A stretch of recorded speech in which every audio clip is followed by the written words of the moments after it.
Êtes-vous là?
Bonsoir Montréal, c'est bon quoi? Ouais! Mais oui! On peut faire du bruit si vous voulez pour Itabaga, du bruit. Trop content d'être là, exceptionnel les amis, on est trop heureux. Est-ce qu'il y a des Français ce soir? Est-ce qu'on a des gens du Québec? Ça fait super plaisir, franchement, hyper heureux. On a fait 7 heures d'avion et on joue dans la rue, c'est ça le Québec, c'est ça qu'on aime. Trop content d'être chez vous les amis, de retour à Montréal. Ça faisait 6 ans que je n'étais pas venu à Montréal, 6 ans. Et les travaux sont toujours pas terminés les amis. Il est temps de discuter entre vous, c'est plus possible les travaux. Il y a des trucs que j'adore ici, je suis trop heureux. On vous a préparé une soirée extraordinaire. Il y a les meilleurs humoristes français qui viennent vous voir ce soir. Je vous vois là-bas jusqu'au bout. Faites-moi du bruit, je veux qu'ils vous entendent. On est chaud ou quoi Montréal? Trop content d'être de retour ici. J'ai vu vos plaques là, je me souviens. J'adore les plaques, je me souviens, je vous le dis. J'ai envie d'en ramener une chez moi à Paris, je me souviens. Il y a un truc que je trouve poétique dans ces plaques là. Il y a un truc juste que je comprends pas. Chaque fois que je demande à un Québécois, vous vous souvenez de quoi? Il me dit je m'en rappelle pas. Vous vous souvenez tous les jours que vous avez oublié un truc, ça c'est exceptionnel. Ça c'est québécois. C'est vrai, il y a de la beauté au Québec, et il y a des trucs que je comprends pas. Vous avez les plus belles filles du monde. C'est vrai, il y a les plus belles filles du monde au Québec. Faut le dire. Ok, c'est un petit bout, ils sont pas là ce soir, c'est pas grave, bien sûr. Et en même temps, vous avez des pick-up avec des couilles dessus. Qui fait ça? Pourquoi vous mettez des couilles sur vos pick-up? Moi je vous dis la vérité les amis, je suis venu à Montréal la première fois il y a 6 ans, mon rêve c'était d'aller dans le Nord, de visiter la Gaspésie. J'ai loué une voiture, moi je pensais, pour aller en Gaspésie depuis Montréal, c'était genre 45 minutes, 1 heure de route. Ça tu vois, c'est les Québécois qui rient là, tu vois, c'est les Québécois. C'est en mode français en mort. En fait c'est 12 heures pour aller en Gaspésie, 12 heures. Je sais pas si vous réalisez, 12 heures, et t'es toujours au Québec. En France, tu roules 12 heures, t'es en Turquie. C'est un autre pays, une autre monnaie, un autre gouvernement. Ici, tu roules 12 heures, t'arrives devant un genre de coup dessus, y a rien qu'à changer. C'est le Québec. Pour préparer... Applaudis, vas-y, on y mange dedans. Oui. C'est ça, Montréal. Je vous ai préparé un petit lexique pour les Québécois qui sont là. Il y a beaucoup d'humoristes français qui vont venir ce soir. Je suis hyper honoré de présenter cette soirée. Bon voilà, petit lexique rapide entre nous. Quand des humoristes français vont dire ma meuf, pour vous ça veut dire ma blonde. Ok, c'est bon? Quand ils vont dire ma caisse, pour vous c'est mon char. C'est bon pour vous? Quand ils vont dire je me fais chier, je m'emmerde, pour vous c'est je jase avec un français. Ok, c'est ok pour vous? On est bon sur le petit lexique. Je suis très heureux d'être de retour les amis, parce qu'en ce moment moi je suis en grosse période de remise en question. Je réalise que j'ai du mal avec mon image en France. Pour vous donner un exemple très précis, très concret, quand je tombe sur moi par hasard, tu vois, dans une émission, dans un film à la télé, je zappe direct, ça me dégoûte, je trouve ça horrible. Je me suis dit, est-ce que c'est que moi? Ou est-ce que c'est un truc d'artiste en général, tu vois? Du coup j'ai appelé Gad Elmaleh. Je dis, est-ce que ça te fait ça toi aussi, tu vois? Et il m'a dit ouais. Il m'a dit à chaque fois que je tombe sur toi à la télé, je zappe direct, ça me dégoûte. Ça me fait la peine, je pensais pas que ça offrirait à se pencher, franchement ça me touche Montréal. Je te jure. Plus je lis, plus je découvre des trucs, tu sais, je réalise des trucs que je réalisais pas avant. Je sais pas si ça vous fait ça. Par exemple, l'autre jour, j'étais sur un site internet et ils m'ont demandé de prouver que j'étais pas un robot. Tu connais ce truc-là? Tu sais, il faut faire un petit exercice pour prouver que t'es pas un robot. Là, en l'occurrence, l'exercice, c'était cliquer sur les feux rouges. Donc, moi, je suis là, je suis consciencieux, je clique sur les feux rouges, tu vois. On est d'accord entre nous, des fois, il est un peu dur cet exercice entre nous, on est d'accord? Parfois, il te met un petit bout de feu rouge, je dis, ça compte cette connerie ou ça compte? Bref, je suis content de pas être tout seul dans ce délire. Je clique sur les feux rouges, au bout de 2-3 feux rouges, je me dis, attends. À qui je suis en train de prouver que je suis pas un robot? Un robot, on est d'accord? Moi, je vous pose la question, mon frère, on est d'accord? On est d'accord qu'il n'y a pas une dame en Inde qui dit ah alors pour moi il y a tous les feux rouges, c'est bon? Ça c'est rouge, ça c'est rouge. Je te jure, je réalise des trucs que je réalisais pas avant. L'autre matin, je me suis réveillé, je me suis dit en fait, tu t'appelles Kevin. Kevin. Que ce soit en Europe ou au Québec, quand tu nais avec ce nom, tu pars avec un handicap dans la vie. Moi, à la base, mon destin, vous n'auriez pas dû me découvrir sur scène au cinéma. Moi, mon destin, à la base, c'est de pimper mon char à Terrebonne. Tu vois où je veux dire? Moi, normalement, vous auriez dû me découvrir dans une vidéo YouTube, torse nu sur le parking du Tigre Géant, avec un pick-up comme ça, en train de dire « T'as vu cette photo, mon pote? Ça a gagné le concours de basse-couche, ça, mon pote. Je te présente ma copine, Cynthia. Avec un tatouage ici avec écrit seul Dieu peut me juger. C'était ça mon destin à la base.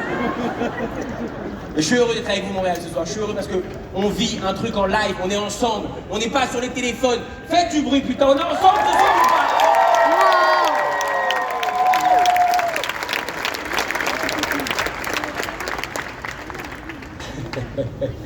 Je suis heureux parce que je pense qu'on a tous à apprendre les uns des autres, les amis. Dans la vie, on a tous à apprendre. C'est pour ça qu'on ferait mieux de moins passer du temps sur le téléphone et d'être plus en vrai ensemble. Par exemple, je pense que nous, les hommes, on a à apprendre des femmes. Je pense que les femmes, elles sont mieux adaptées à la vie que nous.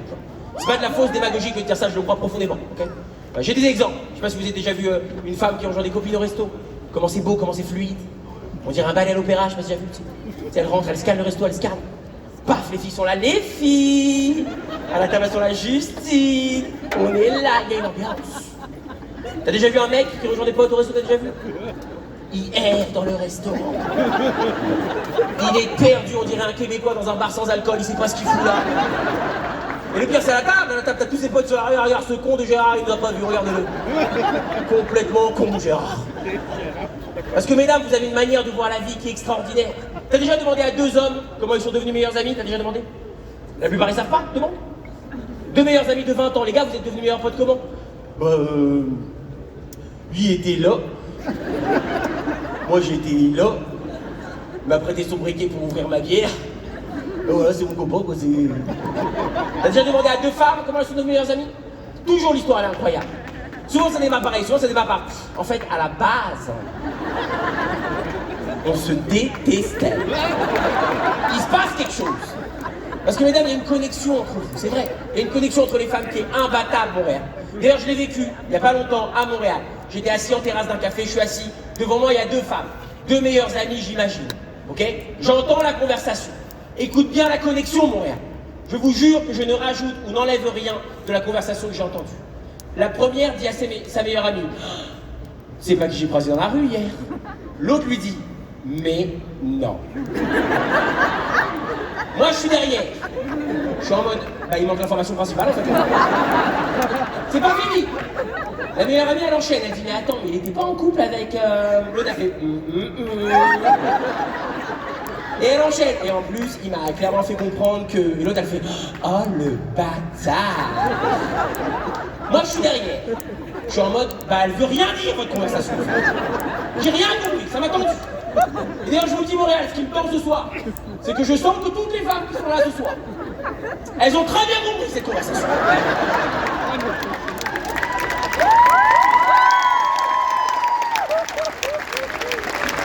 Imagine, Montréal, on est entre nous ce soir, imagine, la même conversation, entre deux hommes, imagine. Même deux hommes qui se connaissent très bien, imagine. C'est pas que j'ai croisé dans la rue hier. Bah non, comment veux-tu que je sache?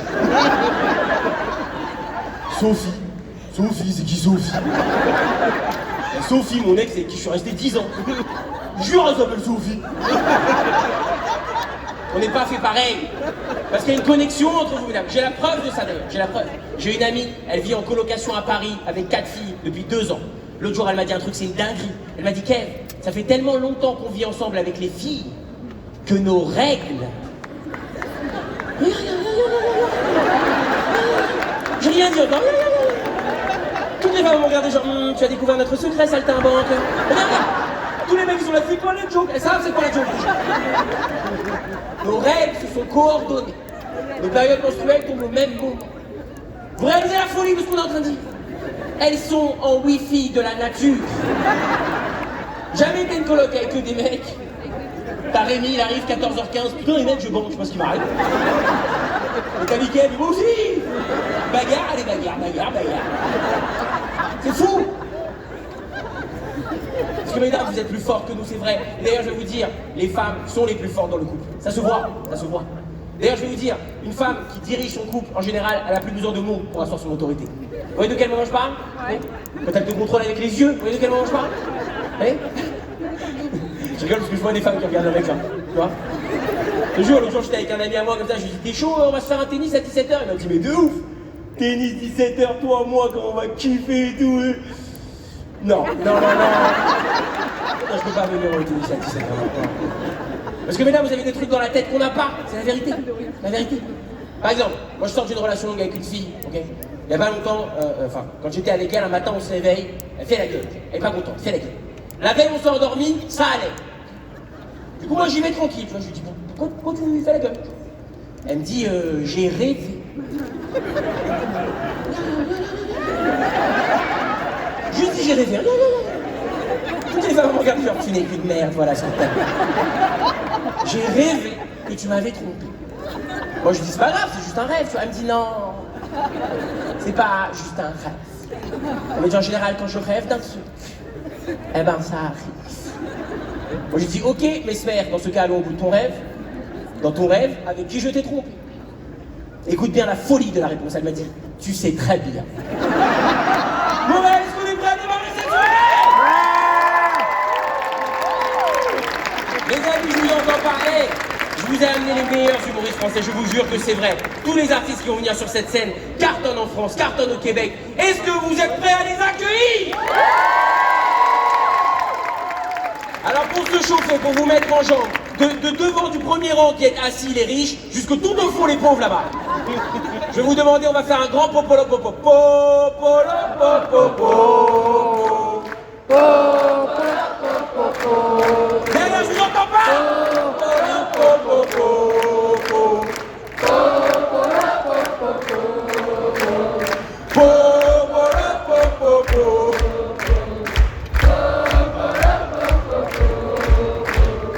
Montréal, est-ce qu'on est prêt à démarrer cette soirée? Le premier, il est extraordinaire. Je l'aime d'amour, vous l'aimez aussi d'amour. On n'aime que lui. Faites-moi un maximum de bordel Montréal pour mon ami Boudère.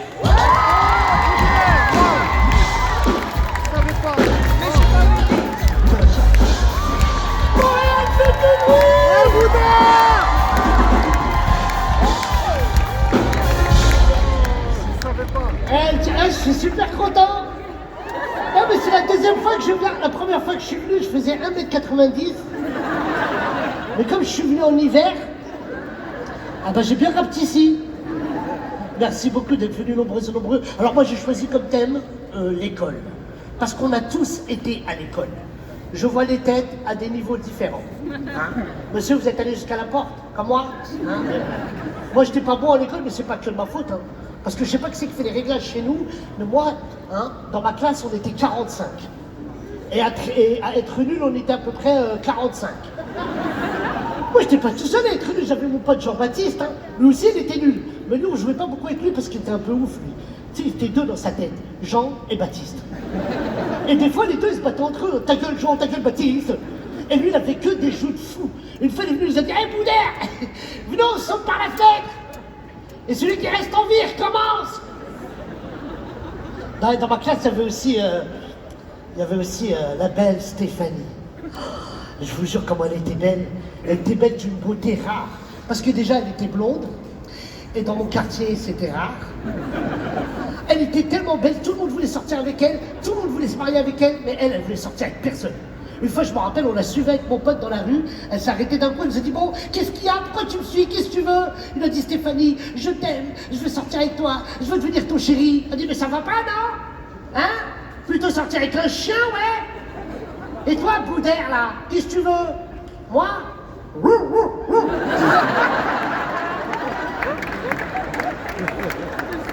Et dans ma classe, elle avait un autre qui s'appelait Rodriguez, un gitan.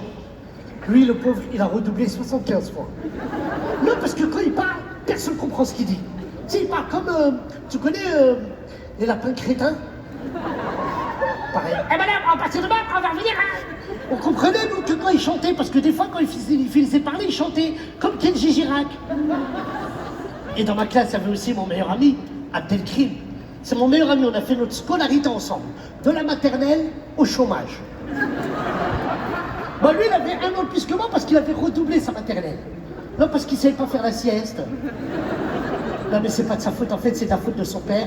Je vous explique, parce que Abdel, depuis qu'il est petit, son père à la maison, il fume du shit sans ouvrir les fenêtres. Du coup, le petit, depuis qu'il est petit, c'est devenu mon meilleur ami. Le premier jour où je l'ai vu, je lui ai dit hey, comment tu t'appelles? Il m'a dit 8h30. Et nous, on a fait toute notre scolarité ensemble. Lui, il était trop fort. Mais il était marrant quand les profs lui posaient des questions. C'est là où il était drôle. Une fois, la prof de maths, elle a dit Abdel, calcul mental, si je te donne 9 pommes de terre dans la main droite et j'ai 8 pommes de terre dans la main gauche, ça veut dire, je dis madame, ça veut dire que vous avez des grandes mains, hein. Une fois, en plein contrôle d'anglais, il m'a dit Boudère, comment on dit dormir en anglais? Je lui dis sleep. Il m'a dit pour pas qu'ils croient qu'on a copié, je vais mettre culotte.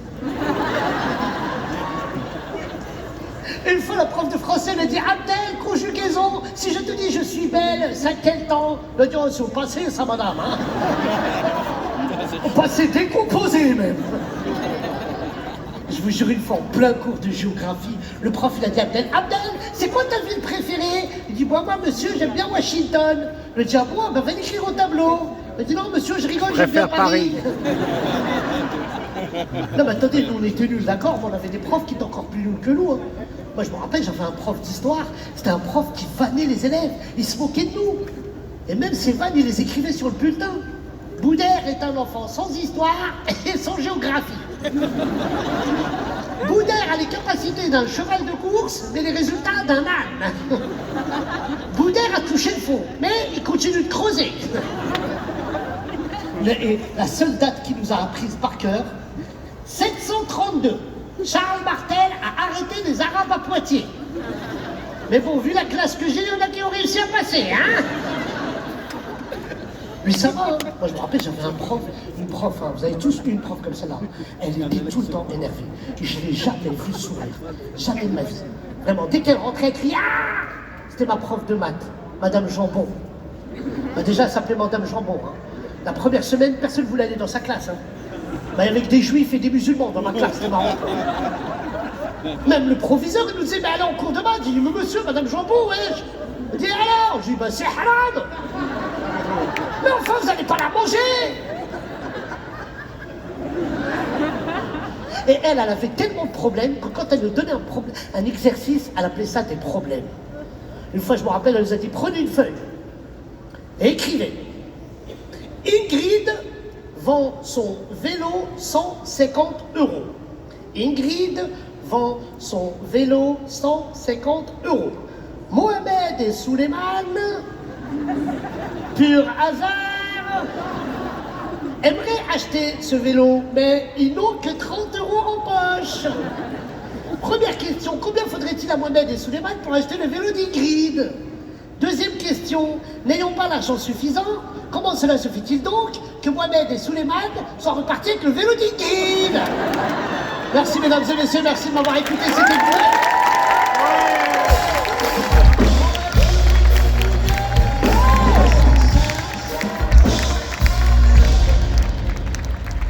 Est-ce qu'on est chaud pour continuer cette soirée?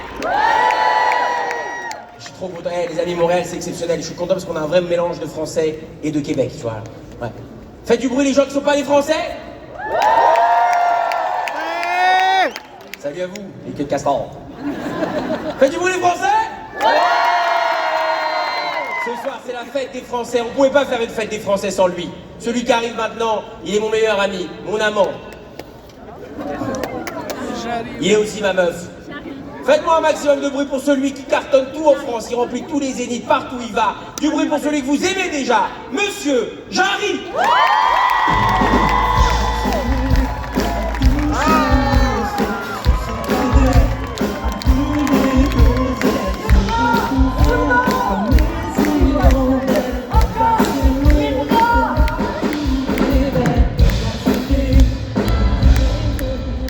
Les bras! Tout le monde! Non, ceux qui en ont! J'adore, madame, avec ta poitrine, tu fais vibrer la scène, fais attention. Elle est venue avec sa copine, elle est plate, elle est vénère. Comment ça va? Alors, je me présente pour ceux qui ne me connaissent pas, je m'appelle Jarry, j'ai 20 ans. Je n'ai pas fini ma phrase d'expérience. Et je suis, alors je ne sais pas comment vous le dire parce que j'ai peur que ça vous choque, parce que quand je le dis aux gens, les gens ils me disent, bah franchement, ça se voit pas. Je suis gay. Oui, c'est vrai que j'ai un physique de bûcheron qui abat des arbres et qui fait des petites bûches. On va pas se mentir, j'abats pas d'arbres, par contre, je suis pas contre une bonne bûche. J'adore venir à Montréal parce qu'à chaque fois que je viens ici, je vis des expériences incroyables. Il y a quelques jours, j'ai mangé une queue de castor. Tout le monde connaît? Eh ben, c'est bourratif, hein. Je l'ai pas fini, hein. Je crois que c'est la première fois que je dis que cette phrase. Hein. Ensuite, je suis allé voir un match de hockey et je me suis assis avec les supporters de Montréal et en face de moi, c'était les Rose de Boston. Vous connaissez? Et à un moment donné, ils se sont levés, ils se sont dit « Montréal, Montréal, on t'encule !» Du coup, j'ai attendu la mi-temps pour aller de l'autre côté. Je leur ai dit « Bonsoir, je suis de Montréal, comment ça se passe ?» Ah, j'ai fait aussi un truc incroyable. Je suis allé à Tadoussac voir les baleines. Oh là là, c'est incroyable. Quand j'ai vu toutes ces queues se dresser devant moi, je me suis dit « Le Seigneur a entendu mes prières !» Alors, j'étais avec Peter, qui est mon guide hyper intelligent, il connaît le prénom de toutes les baleines. À chaque fois, il était là, Rorcal, Beluga. Ils n'ont pas compris la blague. On n'a pas compris. Alors, les amis, il y a un truc que j'arrive pas à comprendre ici, c'est la météo. Elle est complètement schizophrène. Ah bah, franchement, le matin, il pleut, l'après-midi, il fait 40 degrés, et le soir, il fait fret, comme vous dit. Alors moi, je sais pas comment m'habiller. Alors vous savez qu'en France, on a un vrai problème de mode, il y a un truc en train de se passer, c'est pas des iguales. C'est... En France, il y a un truc qui est en train de niquer la mode, c'est les leggings. Alors moi, toutes mes copines, elles portent des leggings, et à chaque fois, elles font « Ça va, Jarry? Je fais pas trop boudiner ?» Non mais moi, je sais pas leur mentir, alors je leur dis « Bah, tu connais le bonhomme Michelin ?» Bah, t'es sa femme, quoi. Non mais, attendez, c'est vrai que c'est... Ah, attendez, je le remets dans mon cul. Hop.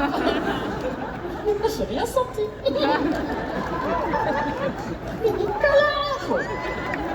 C'est la autre transformation. Alors, ou quoi? Ça va les connasses? Non mais c'est vrai que quand tu vas entre copines faire du shopping, t'es là, regardez les filles, j'ai vu, il y a un legging avec un petit motif chaton, c'est trop mignon. Mais le problème c'est que quand tu rentres chez toi, tu mets une cuisse dans le legging, le petit chaton s'est transformé en gros sanglier obèse. Ah non mais c'est pas ça le stylisme, ça c'est de la maltraitance animale. Alors je suis d'accord avec vous, le tissu il est extensible, mais là c'est limite. Moi toutes les semaines je vois des leggings dans la rue crier à l'aide. Oh, oh, oh. On peut pas respirer. Alors je suis d'accord avec vous, ça dépend de la matière du legging. Peter, un de mes amis, il a un legging en filet de pêche. Et quand il l'enfile, il y a des petits muffins qui apparaissent. Oh, faut aimer le sucré salé. Non, puis la couleur des leggings, c'est pas possible. Moi, j'ai fait une expérience, j'ai posé un caméléon sur un legging, le truc en 2 secondes, il est devenu bipolaire. Couleur introuvable. Non, on va pas se mentir, ce soir, Montréal, les seuls qui ont le droit en France de porter des leggings, ce sont les personnes âgées. Ah bah ça maintient. La dernière fois, il y a une dame de 82 ans, elle a retiré son legging, un flambé. On l'a fini à la petite cuillère. Pirate. Merci Montréal.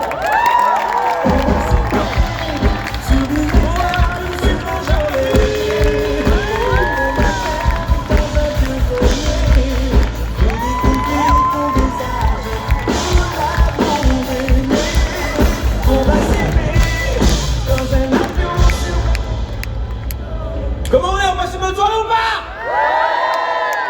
Eh ben les amis, on va continuer tout de suite. Je suis hyper content. Alors, vous le savez, il y a un grand fantasme pour nous les Français, c'est d'essayer de prendre l'accent québécois. Et je sais que ça énerve les Québécois. Hein, ils sont là en mode, mais qu'est-ce qu'il fait là? C'est un bon qui, là, c'est France à la mort. Mais moi j'adore faire l'accent québécois. Si vous me permettez, mais avec le respect des Québécois, je vous présente la prochaine en québécois. Ça vous dit ou pas? Bonjour à tous, vraiment content d'être avec vous ce soir. Au revoir. Hey, là, je m'en viens j'ai habité à Brossard pendant 8 ans, là, tu sais. Je m'en viens ici pour le travail, là, pour la job, là, tu sais. Allez, j'arrête. Alors, on va enchaîner. Faites-moi du bon. La prochaine, je l'adore, les amis. Elle fait partie des talents dont vous allez entendre parler dans les années qui arrivent. Je vous jure. Elle cartonne tout en France. Elle cartonne tout partout dans le monde. Elle est une puissance comique. Faites-moi du bordel pour Sarah Lélé, s'il vous plaît.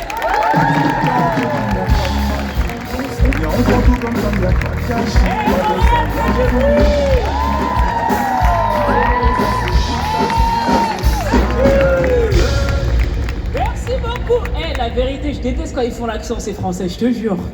Moi, je suis belge, de base, je comprends votre souffrance, Ah, je te jure. On a le même délire, je vous dis. Les Québécois et les Belges, c'est la même chose. Ils nous disent tous dans le métier, si tu veux percer, il faut aller en France, ma soeur. Faut pas rester ici. Va en France. Va à Paris. Je suis allé à Paris cette semaine, je suis resté 3 jours. J'ai joué pendant 3 jours. J'en avais marre de faire rire les connards, je suis venu au Québec. J'ai dit ça suffit, 3 jours c'est largement assez. Moi de base j'ai commencé le stand-up à Bruxelles, dis tout ça. J'ai commencé quand j'avais 14 ans, ça fait 10 ans ma mère m'a mis dans le stand-up. Pas pour que je m'épanouisse, mais pour m'empêcher de le faire professionnellement plus tard. Elle avait une bonne technique, elle se mettait dans le public exactement comme vous êtes là. Et chaque fois que ma blague bidait, elle me félicitait. Elle t'aurait bien joué ma chérie, tu te diriges tout droit vers la médecine, continue comme ça, bravo. Le choix que me mettre dans les blagues, j'en sais trop. Depuis que je suis tout petite, la punchline est dans mes veines. Je sais pas pourquoi, mais c'est comme ça. Je me rappelle d'une anecdote en particulier, quand j'étais en première maternelle, petite section, j'avais une maîtresse qui avait un problème avec mon nom de famille. Pourtant, mon nom de famille, c'est assez simple. Moi, je m'appelle Sarah Lélé. Mon nom de famille, c'est L-E-L-E. Mais tu connais les blancs. Dès qu'il y a un nom de famille africain, ils prennent des initiatives, tu comprends pas pourquoi. J'ai tout eu sauf Lélé. J'ai eu Lili, Lélé, Lele et Lélé, Hilé. Avec la danse, Et je savais qu'elle faisait pas ça parce qu'elle n'arrivait pas à donner mon nom à dire mon nom de famille, non. Elle faisait ça parce qu'elle avait la flemme. Parce qu'il y a toujours eu 2 Sarah dans ma classe. Une qui s'appelait Sarah Flaba et moi. Et la maîtresse, elle avait annoncé dès le début, les filles, j'ai pas le temps. Chaque fois que je vous interpelle pour vous distinguer, de donner votre nom de famille. Donc ce qu'on va faire pour que ce soit plus facile pour tout le monde, c'est que Sarah Flaba, on va l'appeler Sarah. Et toi, Sarah, on va t'appeler Sarah la Noire. Vraie anecdote. Après, n'ayez pas pitié de moi, elle est morte, moi je suis là, c'est Dieu qui donne. Comme ça, rien, c'est pas moi qui l'ai tué, ça sert à rien. C'est les Arabes, eux. Ils ont une tolérance zéro avec ce genre de manque de respect. Radicaux mais efficaces quand c'est pas le ramadan. Je les aime bien ces gens-là. Là, moi à l'époque j'avais 4 ans, force de négociation, 0. Elle m'a dit ça, j'ai dit, et pourquoi pas? J'aurais été une excellente esclave, de toute évidence. Et puis j'embrassais vos pieds avec ceci, messire, ça va pas la tête. Je me rendais pas compte de ce qu'elle faisait. Mon père, il se rendait compte. Mon père, il s'en est rendu compte qu'on était dans une école de racistes. Lui, il aimait pas ça. Donc, dès qu'il a pu, il nous a ramenés au bled. La première fois que je suis rentré dans mon bled d'origine, j'avais 8 ans. 8 ans, quand tu rentres dans mon bled particulièrement, c'est technique. Moi, je viens du Cameroun. Je sais pas s'il y en a qui sont familiers avec les Camerounais, mais pour ceux qui les connaissent pas, les Camerounais sont des gens dangereux. Les Camerounais, c'est les gens qui aiment te narguer H24. Tu leur as rien demandé, ils aiment te narguer. Un Camerounais, par exemple, s'il te croise dans la rue et il n'aime pas ton t-shirt, c'est important pour lui, pour que le reste de sa journée se passe correctement, que tu saches qu'il n'aime pas ton t-shirt. Et il va pas te dire « je n'aime pas ton t-shirt ». Non, ça c'est trop facile. Il va te demander à toi, toi-même tu aimes ton t-shirt. Donc quand tu le portes là, tu trouves que ça te va, c'est ça? Et si t'as l'audace de dire « ma mère elle a dit que j'étais jolie avec », il va dire « ta mère ne t'aime pas alors ». C'est un peu comment ils sont les Camerounais. Ah, moi j'ai pas les pouvoirs nécessaires pour faire face aux Camerounais quand j'étais petite. Heureusement mon père, par contre, j'ai vécu avec lui. Mon père, c'est un Camerounais dur comme fer. Mon père, j'ai vécu des chocs culturels avec lui depuis que je suis né. Ok, et quand on est un enfant de la diaspora, c'est des trucs qu'on vit tous les jours. Il y a des trucs que nos parents ils nous disent qu'on comprend pas. Il y a des trucs qu'on dit à nos parents, ils ne comprennent pas. Il y a des problèmes que les parents ne sont pas, ils comprennent pas. Par exemple, mon père, il a jamais compris, par exemple, la fugue. Okay. Au Cameroun et en Afrique en général, tu fais ce que tu veux, les enfants n'ont pas tendance à fuguer de leur maison. D'ailleurs, mes parents n'ont jamais compris comment tu peux être logé, nourri, blanchi dans une maison et t'as envie de partir. Tout ça pourquoi? Parce qu'on t'a giflé, mais profite du chauffage. Est-ce que tu comprends un peu comment ça fonctionne? Un jour, j'ai dit à mon père, papa, je vais fuguer. Il a dit, c'est un très beau projet. Tu sais quoi, ma chérie, la prochaine fois, fais-moi la surprise. Ah, mon père, c'est un ouf. Et les Camerounais. Et je vous jure, le Cameroun, c'est un vrai truc de ouf. Moi, je sais pas s'il y en a qui sont familiers, par exemple, avec la Coupe d'Afrique des Nations ici.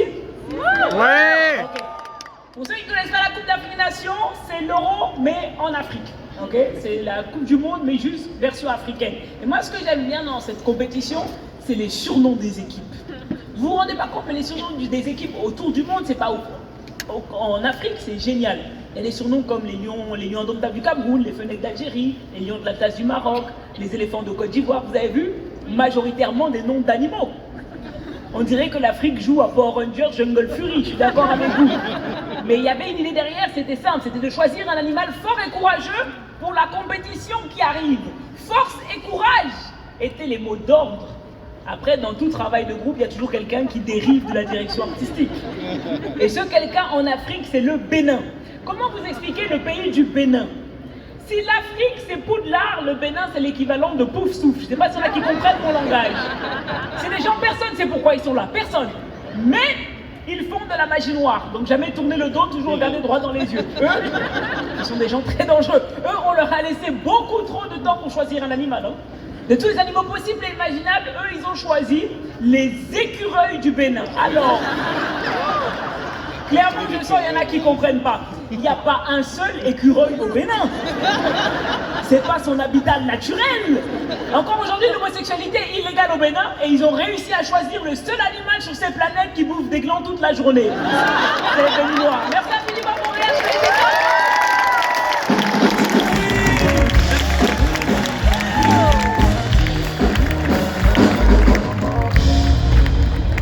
Bon, vous êtes toujours chaud? Je suis vraiment trop heureux d'animer. Moi, c'est inédit ce que je suis en train de vivre, les amis, je vous le dis. J'en ai fait des choses un peu fou, folle dans ma vie, mais là, de jouer un show où tout ça, vous êtes avec nous, et au fond, il y a des gens qui marchent. Et qui sont en mode, qu'est-ce qu'il y a? Il y a un cancer? C'est un cancer, il n'y a pas de musique.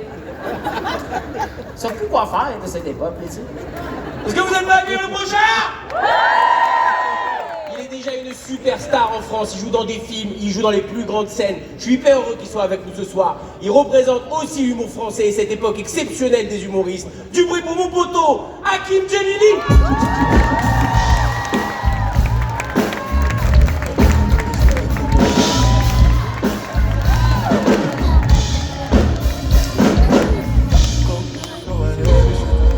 Et bonsoir Montréal. Écoutez, moi je vais me présenter rapidement, moi je suis donc arabe et tout.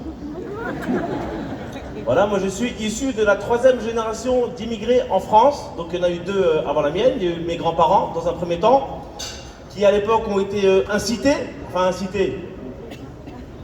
dire vivement incités de ouf quand même, sans leur consentement, à venir refaire la décoration en France, comme on dit, avec l'euro. 2e génération, donc celle de mes parents, qui à l'époque ont accepté tous les jobs un peu nuls pour que justement ma génération à moi, on puisse être bien, et c'est le cas. Je dirais que ma 3e génération d'immigrés en France aujourd'hui, où il n'y a plus d'histoire d'intégration, on est complètement français, enfin c'est eux qui veulent pas, hein, nous on veut à 100%. Dans le sens, nous on est déjà mieux intégrés que ceux d'avant, dans le sens où nous on parle déjà un peu moins bien l'arabe que les générations d'avant, à part quelques mots-clés, du type Wallah. Le problème c'est qu'aujourd'hui, je sais pas comment ça se passe ici à Montréal, mais en France tout le monde dit Wallah. Tout le monde dit Wallah. C'est devenu une conjonction de coordination. Je te jure que c'est vrai. Mais où est donc Wallah? C'est des fils de pute. Je serais pas surpris un jour de voir un raciste sur BFM TV dire Wallah, je suis islamophobe, ça me choquerait pas. Alors vous l'avez compris, nous voilà, on est français à 100% et qu'après l'intégration, ça c'est sûr et certain. Moi je suis d'origine tunisienne aussi, donc nous, on doit toujours et encore aujourd'hui, on va dire, honorer les traditions familiales, parce qu'à nos parents, nos grands-parents, c'est un peu tout ce qui leur reste. Le problème, c'est que chez nous, parfois, les traditions sont un peu poussives. 2 exemples concrets. On nous met la pression depuis qu'on est petit pour qu'on se marie jeune. Ils veulent qu'on se marie à 19 ans, les bâtards. Sauf que nous, on a grandi en France. Pardonnez-moi, mais on s'est bien rendu compte qu'en France, bah, les meufs, en vérité, elles sont archi bonnes de ouf, leur grand-mère. Il y a des saveurs incroyables de partout, des M&M's de toutes les couleurs, on peut plus se marier bêtement à 19 ans. Et ils veulent aussi, ça me fait beaucoup rire, ils veulent qu'on se marie avec des filles de bonne famille. Comme si nous, on était des garçons de bonne famille, c'est exceptionnel ça. Mais à l'époque, avant mon mariage, je me suis embrouillé avec ma mère. Ma mère me dit, Hakim, je vous dis de marier avec une fille de bonne famille. Je dis, maman, mais t'es qui toi en fait? Je dis, maman, on est une bonne famille nous. Hier, papa, avant qu'il prenne la voiture, tu lui as dit, Inch'Allah, tu meurs d'un accident atroce. C'est pas une bonne famille ça, maman, ça. Alors évidemment, je comprends, ce sont nos parents, ils veulent qu'on se marie jeune, voilà, qu'on se marie avec des filles de bonne famille pour pas qu'on ait de problème. Le problème justement là-dedans, c'est que ces filles-là, là, de bonne famille dont je vous parle, dont on parle, pardonnez-moi, elles sucent un... Voilà, à un moment donné, pardon pour la gêne occasionnée, je dirais frérot, on se drogue pas, on boit pas, sucez-nous les frères, au bout d'un moment, qu'est-ce que vous voulez? Laissez-nous participer à la fête. Alors c'est marrant, la transition toute trouvée chez, comment dire, chez nous les Arabes, en tout cas moi de ma génération, on n'a pas eu d'éducation sexuelle, ni financière, ni rien. Mais sexuelle encore moins. Moi je pouvais pas parler de ça à mes parents à l'époque. Impossible de parler de ça à mes parents. Arrête d'y penser maintenant, j'ai envie de me pendre.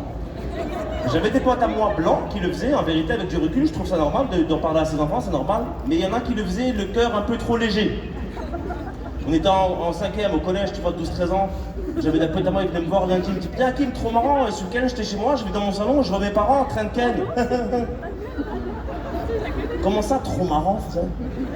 Il me dit Hakim, arrête de faire ta prude, genre toi, ça t'est jamais arrivé. Je dis frérot, moi, ma mère, je l'ai même jamais vu courir. Voilà que c'est vrai les frérots. Rien d'imaginer là, ma mère sur un vélo, fou rire, là maintenant fou rire. Là. Je me rappelle un jour, j'ai prononcé le mot string à table, j'ai fugué pendant 1 mois. Alors c'est quand même marrant qu'on dise que chez les Arabes le sexe ce soit tabou, parce que si je puis me permettre tout de même, statistiquement, on est 6-7 en moyenne par famille. Hein. Je m'y connais un tout petit peu en football. Pour avoir mis 6 ou 7 buts, il faut avoir eu là les occasions préalables. C'est des gros baisers les bâtards. Et tant qu'à faire rogner, je vais jusqu'au bout, mesdames, messieurs, je suis outré, très énervé, mais vraiment outré, je passe un petit coup de gueule, par les gens qui font des sextapes. Quel niveau de confiance faut-il avoir dans la vie pour vous filmer pendant que vous êtes en train de ken, bande de gros porcs dégueulasses de merde que vous êtes? Parce que moi, je vais vous parler franchement une petite minute en français. Moi, un jour dans ma vie, je me suis déjà malencontreusement aperçu dans le miroir pendant l'acte. Donald Trump, dégueulasse, frérot. Là, à la fin, j'avais plus envie de ken, j'avais envie de faire un discours, tu vois ce que je veux dire, dégueulasse. Mesdames et messieurs, pour changer de sujet rapidement, Israël-Palestine.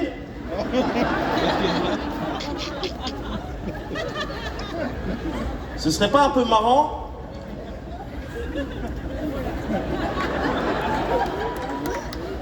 si genre Benjamin Netanyahou, il meurt, attends, mais d'un cancer du côlon. Voilà, je trouve ça extraordinaire, mesdames et messieurs. Et merci à tous, mesdames et messieurs, passez une soirée,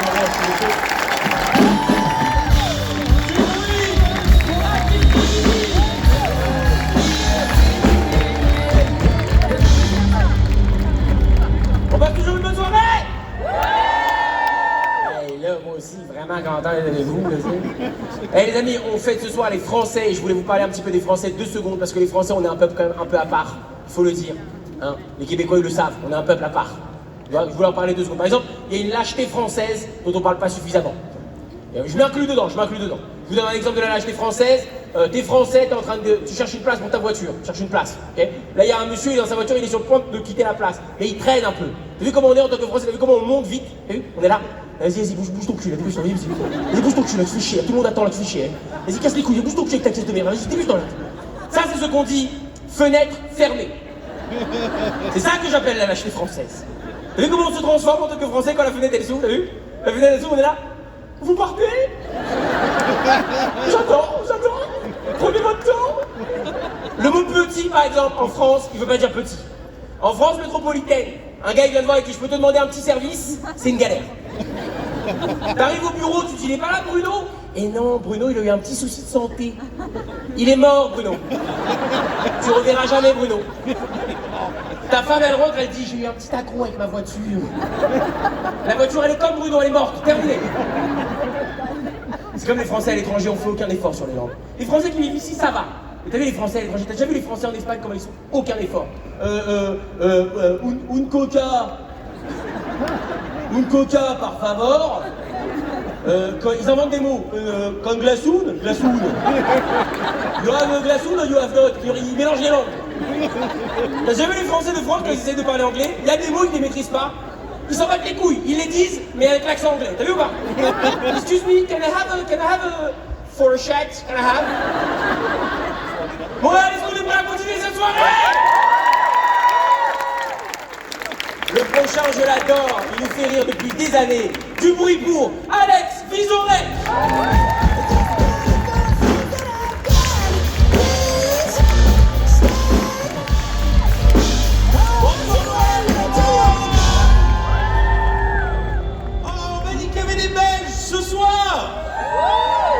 Bon, il n'y en a pas énormément quand même. Ah. Non, mais les Belges et les Québécois, on a un vrai point commun et on doit se soutenir. Les Français nous prennent pour des débiles.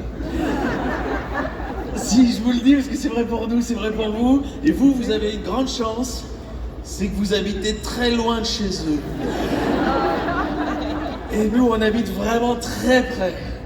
Et donc, très régulièrement, ils peuvent venir vérifier. Et comme on est un peu des débiles, bah...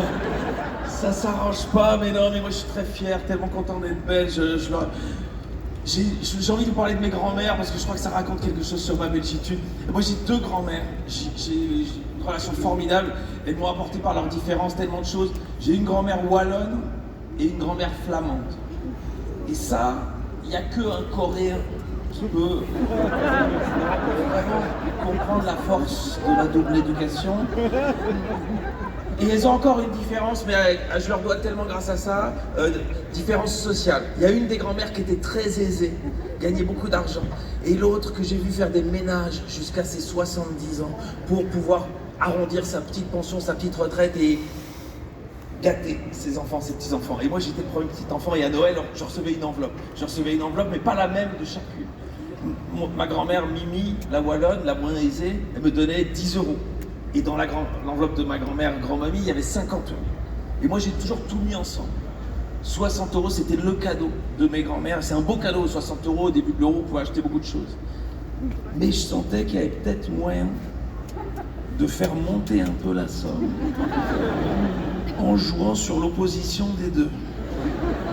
Parce qu'elles voulaient toutes les deux savoir ce que l'autre avait mis dans l'enveloppe. Donc j'allais d'abord chez Mimi, elle me disait tiens, qu'est-ce qu'elle a mis, grand-mamie, dans l'enveloppe? Et je savais que si je disais la vérité, 50, elle ne pouvait pas s'aligner. Je disais elle a mis 20. Et elle prenait son petit porte-monnaie, elle regardait comme ça. Elle ouvrait, elle me dit 20, je peux le faire. Et elle sortait un billet de 10 qu'elle dépliait, elle me le tendait. Et moi j'acceptais parce que c'est de l'amour qu'elle tendait en fait. Mais qui vous êtes pour refuser de l'amour d'une grand-mère? Vraiment, remettez-vous en question.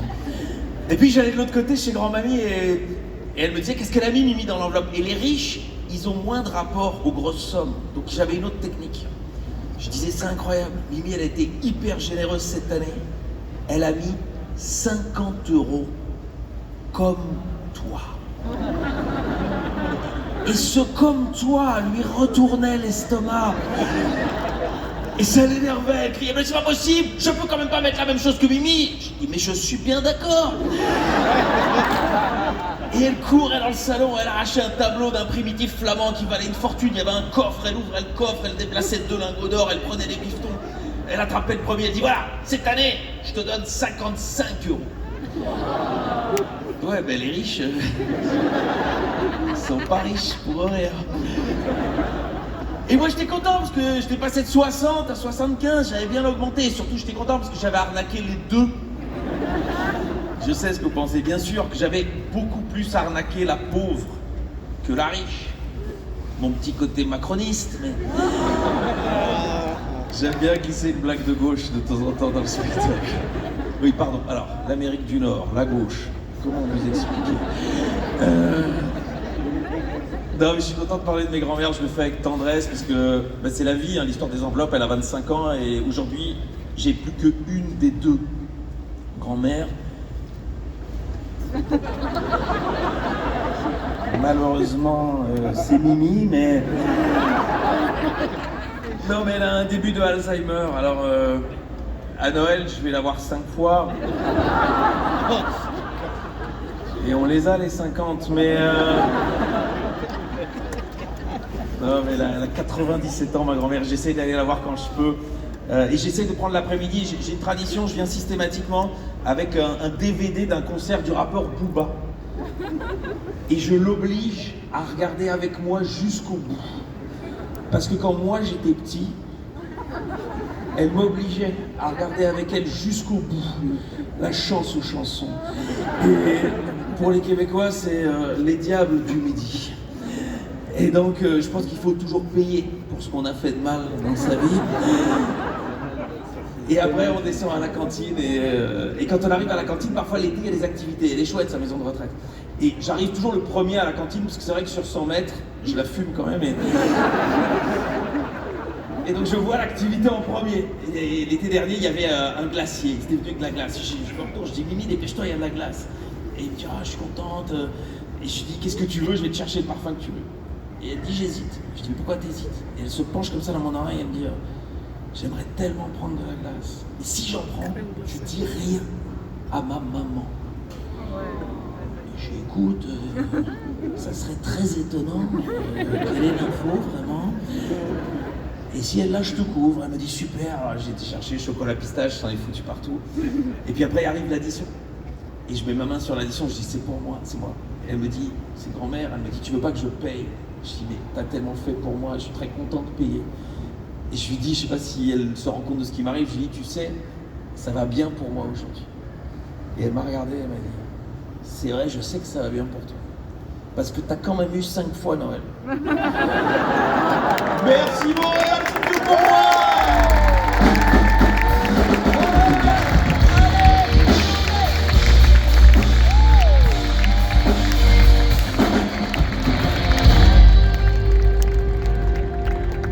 Est-ce qu'on kiffe des show rolling? Et oui, les Français, c'était la gueule de bug, qu'est-ce que ça veut dire cette connerie là? Les amis, la prochaine est québécoise. C'est la première québécoise de la soirée. Vous voulez du Québec ou pas? Elle est extraordinaire, vous allez la retrouver l'année prochaine dans un film. Elle joue dans un film qui sortira ici au Québec et en France et qui porte un nom que j'adore. Le film s'appelle Maudite France. Ok, vous en foutez. Alors, elle est extraordinairement drôle. Je veux du bruit, s'il vous plaît. Montrez-lui à quel point c'est le feu ce soir, ici, Place des Arts. Magali Saint-Vincent.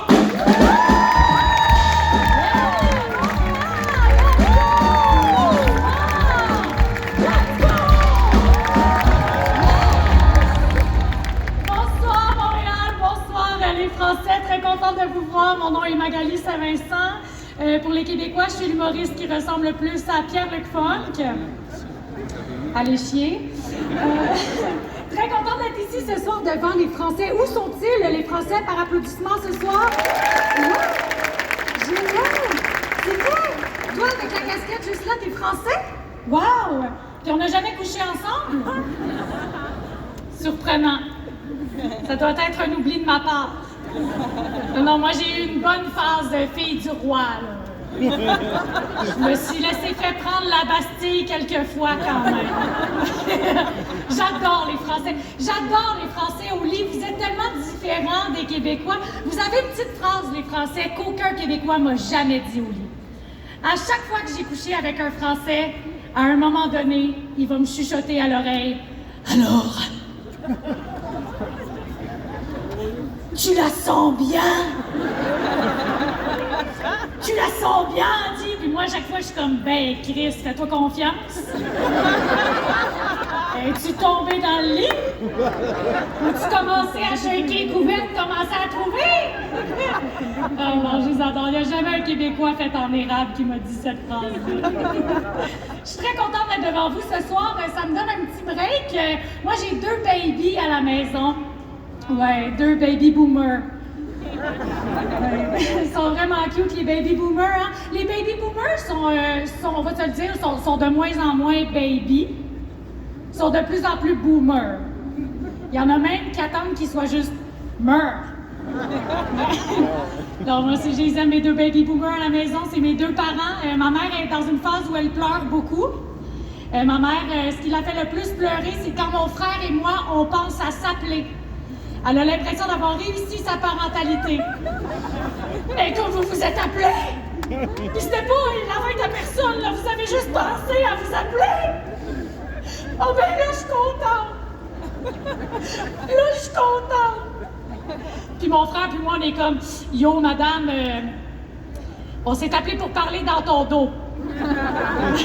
Et oui, parce qu'une relation frère-sœur passée 30 ans, c'est juste du trauma dumping. De qu'est-ce que cette femme-là a fait de pas correct, qui nous a fuckés, là, tu sais. Puis mon père aussi, il est cute. Mon père, il est vieillissant, tu sais. Puis là, il est dans sa phase de Google Home. Pas qu'il y a un Google Home, il est un Google Home. Il est dans la pièce, dans un coin, il est branché, il entend. On sait pas ce qu'il déclenche, par exemple. Nous autres, on parle de faire l'épicerie, lui est comme « J'étais là à Expo 67, moi! J'ai fait le tour du monde en un été! C'était une ouverture sur le monde! » Puis mon frère puis moi, on est comme « Ok, Google, on a une question pour toi. Comment ça, si t'as vécu une ouverture sur le monde, tous les autres pays, t'es appelles les races? » Non, je les aime, les baby boomers. Il y a beaucoup de gens qui jugent les baby boomers, mais ils ont bâti énormément de choses pour nous, tu sais. Je veux dire, mettons, les REER. Les REER, c'est les baby boomers qui ont pensé à ça, tu sais. Ils appellent ça des rires. As-tu ça, toi, de côté des rires? Puis je suis comme, oh, ma génération, moi, les seuls rires qu'on a, c'est... On n'en a pas.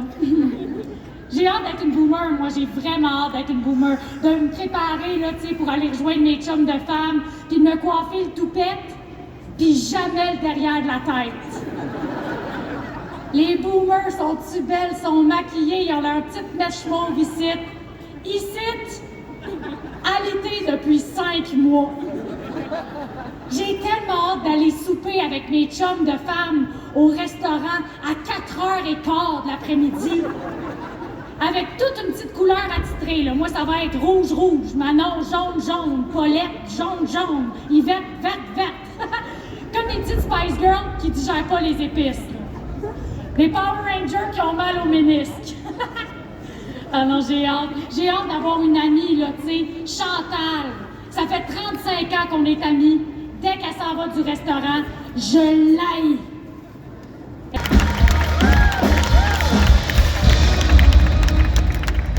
Montréal, on est toujours chaud!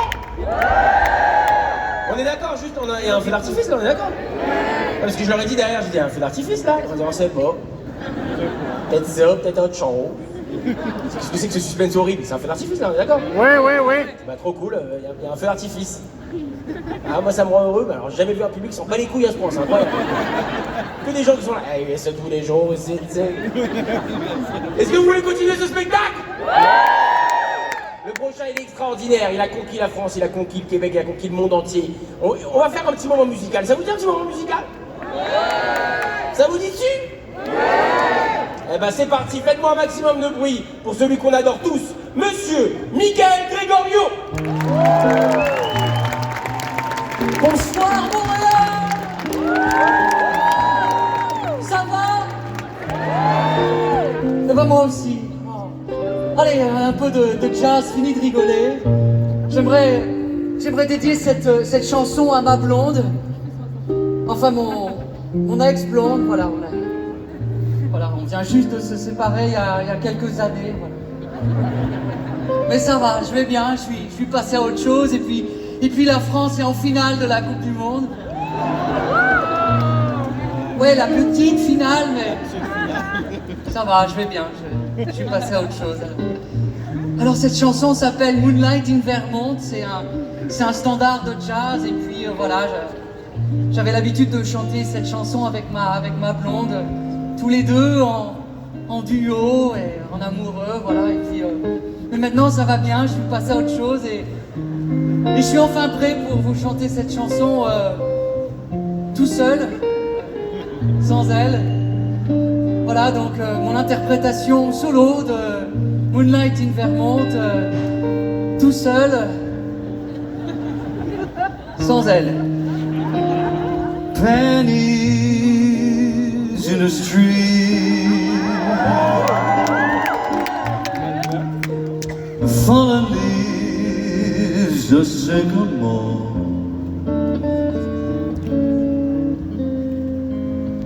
Moonlight in Vermont. I see finger Donc là c'était sa partie. ski trains on a mountainside. Et voilà, je suis passé à autre chose. Moonlight in Vermont. Telegraph cables, they sing down the highway, and travel expanded the road. People living in this romantic setting Are so hypnotized by the lovely.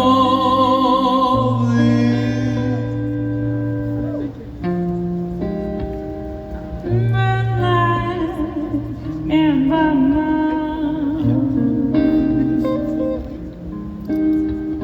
Moonlight In Vermont. You and I are moonlight in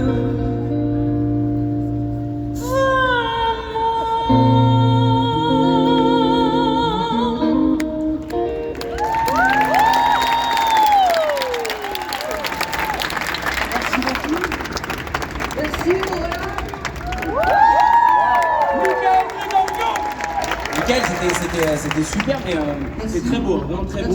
Mais je sais que tu peux faire des musiques un peu plus, tu vois, parce que là, il y a des milliers et des milliers de personnes qui sont venues ce soir pour faire un peu la fête des Français. Ça s'appelle la fête des Français. Si ça s'appelait la déprime des Français, c'était parfait, tu vois. Oui, en plus j'ai chanté en anglais, c'est vrai que c'est pas Et mal. en plus, en chantant en anglais, en plus, je sais que t'adores le karaoké.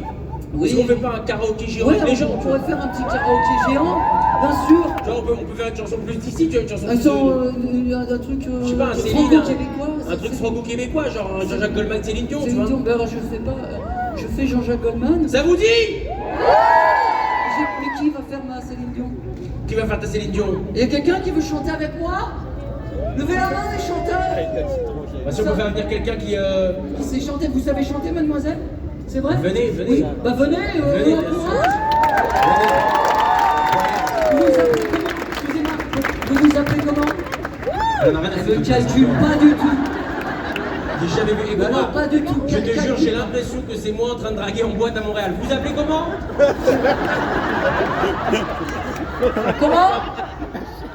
Comment? Mona? Mona, bah viens, Mona. Viens, Mona. C'est le prénom de mon ex. Non mais on l'encourage parce qu'à mon avis la route est longue. Et puis on va profiter de vos applaudissements pour vous présenter l'autre star de la soirée après mon ex, Phil Rose, mesdames et messieurs. Mais oui.